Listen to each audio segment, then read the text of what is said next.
If f of x is 2x plus 1 and g of x is root x, we want to find g of f of 4. So g of f of 4 is g of, put 4 into f, and we get 8 plus 1, which is 9. G is the square root function, so that's root 9, which gives us 3. Is g of f a function? Justify your answer. Well, let's try g of f of, say, negative 5.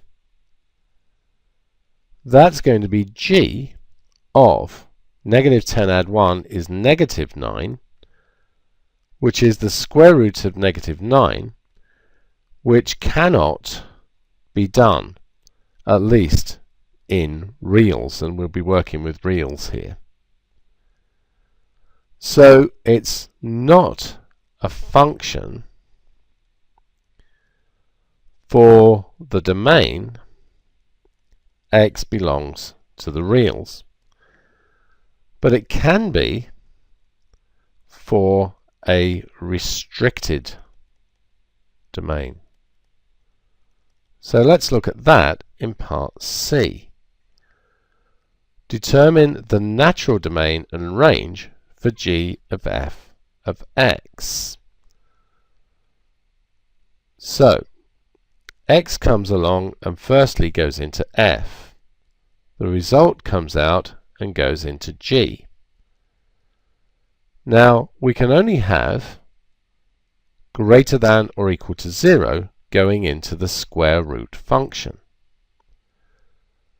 So what values here will do that?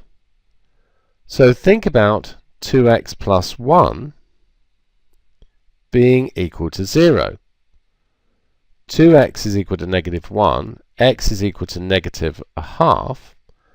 So if x is negative a half, we'd have 0 through here, and that's fine, we can take the square root of 0. If we want positive numbers, looking again at the function, if x is more than negative a half, the result would be positive.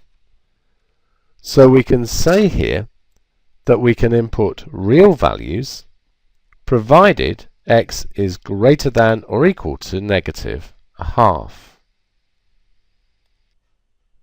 Now let's consider the range.